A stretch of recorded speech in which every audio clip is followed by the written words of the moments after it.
Hello, hi, and welcome. If you're new here, my name is Sarah, and this is Wicked Reading. So, a while back, and I don't know how long ago, maybe 6+ months ago, I made a video of 5 books that I thought would be 5 stars. I have since read all 5 books, so I'm going to share how many of those ended up being 5 stars. And then I have a new stack of 6 books for 5-star predictions. So let's get into it. So out of the 5 books that I predicted to be 5 stars in my original video, 1 book ended up being 5 stars, which, is not a great ratio, but at least there was 1. So let's go through the books super fast. So we're gonna go in descending order of the rating I ended up giving them. So the only 5-star book that I actually predicted correctly was Children of Fallen Gods by Carissa Broadbent. I read this earlier this year in January. This was the last book out of the 5 books that I ended up getting to. So best for last, I guess. And this was so great. This is the sequel to Daughter of No Worlds in the War of Lost Hearts trilogy by Carissa Broadbent. I absolutely loved and adored this. I'm pretty sure it's in a vlog. I will link that if it is, and yeah, loved this. Following that was a very close book that I gave 4.5 stars. I just could not get myself to give it 5 stars, but it was 4.5, and that was Into the Drowning Deep by Mira Grant. So this is pretty much a horror killer mermaid science-y book. Oh, if you see my arm moving weird, I have a kitten in my lap, so I'm petting her right now. Anyways, so I really did enjoy this. It is very science heavy, so it's not going to be for everybody, but I enjoy science heavy stuff, and I really did enjoy this. Just the ending felt very rushed compared to how kind of slow building the rest of this book was. The ending just felt very rushed to me, and I wanted a little bit longer of like a conclusion, a little bit longer of an epilogue. So it knocked it down a little bit, but it was very close, and I still thoroughly enjoyed this and recommend it to people that I think would like it, but I don't think this book is for everybody either. Then at 4 stars is One Dark Window by Rachel Gillig. This is a kind of gothic fantasy romance, and I just thoroughly enjoyed the magic system in this book. I thought the magic system was so cool and so unique. What fell flat for me in this book was the romance. I found myself not really being convinced and not really caring about the romance in this book, but everything else in terms of like the fantasy stuff, really enjoyed that. If they would have cut out the romance completely, I think that this would have been a 5-star for me. But yeah, the romance kind of like ruined it for me in this book.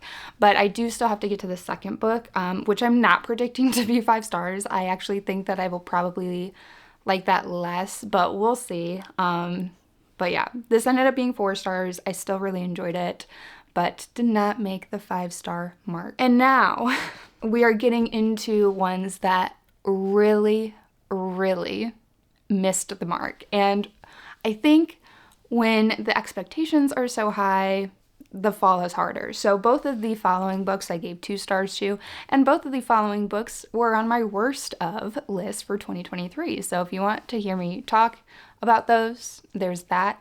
One of these books has a vlog too where I kind of rant quite a bit about it. Not spoilery, but it really irritated me, the characters. So the first one is Cackle by Rachel Harrison. Really sad. I did not like this. Really was thoroughly convinced it was going to be a 5-star. I could not stand the main character. I didn't like anything in this book except Ralph. Ugh, this was very upsetting for me and did not like it at all, and I could still get mad about it thinking about it right now. The writing was nice though. The writing was good. It was just the characters sucked. Anyways, next, Daisy Haynes by Jessa Hastings. So this is a combination of the writing and of the characters.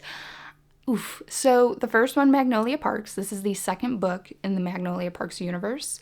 Magnolia Parks was so good. I loved that book so much. The writing was so good. And this book, I'm just like, did the same person write it? I didn't understand at all how the same person wrote this. that wrote Magnolia Parks, which this book has now made me extremely hesitant to carry on with the Magnolia Parks universe. I will, because I still have the next two ones. I did not get the most recent Magnolia Parks one yet, but I will continue it eventually. But this book has made me hesitate so much. I did not like the writing. A lot of this book was repetition of what happened in Magnolia Parks, with the exception of some stuff, and it was so disappointing, like the biggest disappointment that I think I experienced in 2023. So this got 2 stars. The only reason it even has 2 stars is because it's attached to Magnolia Parks, which was so good.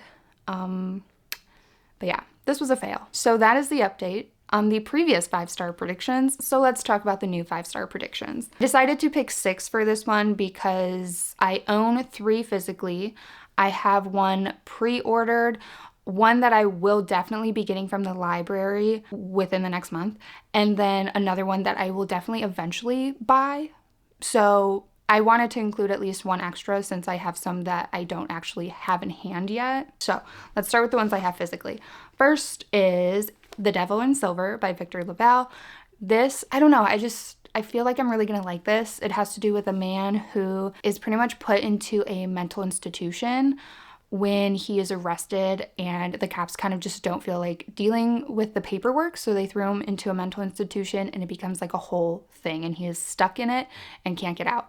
And I think that in that they are like heavily drugging him, and he's just kind of like trapped while being like at the mercy of everything, of the system, of the mental institution, of everything. So I think that this is going to be extremely impactful. Every time I hear somebody talk about it, I get the chills. I am equally looking forward to this as I am nervous, just because I think it's going to be so emotional. But nonetheless, I think that this will end up being a 5-star for me, so I can't wait to read this one. But I do have to make sure I'm emotionally stable. Next, I have Monstrillo by Gerardo Samano Cordova. I'm sure I did not say that well at all, but Monstrillo. This is a literary grief horror that so many people keep telling me to read and that I will love. So I'm like kind of putting it on my 5-star predictions because I do think I will like it. And everybody I know that has given it 5 stars are people that I tend to agree with on a lot of books. But in that, I'm extremely intimidated by this book because so many people keep telling me to read it and that I will love it. So I am kind of scared that this is going to be a situation of high expectations leading to very, very big disappointment. But hopefully it's not, and we'll see. The last one I currently own physically is Foe by Ian Reid. I don't really know what this is about, and I'm not going to really read it, but I do know it includes bug horror. So that makes me so excited and makes me think I will really like it.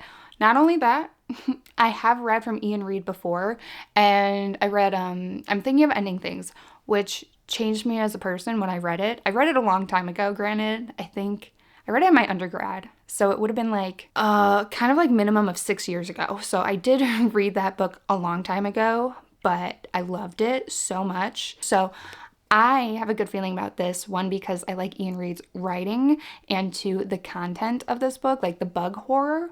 I think that this is going to be really good, and I do plan on reading this very soon. So then the first book I think will be a 5-star that I don't own physically. This is a book that I was going to buy because I'm so convinced it's going to be a 5-star and I'm going to love it, but I am trying to buy books slower, so I've been holding myself back from buying this, so I will get it from the library. But it is Natural Beauty by Ling Ling Huang. This has to do with beauty and wellness industry, and it's tied into kind of like a literary horror environment. That's really all I know. That's all I need to know. I think it sounds so good. I am just so thoroughly convinced that I'm gonna love this one, to the point that I feel like I don't even need to read it. Like, it's already a 5-star, which no, I have to read it. So that will be read actually very soon. The next one is a book that I did pre-order, so I will own it, but it's not released yet. I think it releases May 10th. It definitely releases in May. I think it's May 10th. The website just says May right now, but it is Lost in the Garden by Adam S. Leslie. So first of all, the cover, oh, stunning.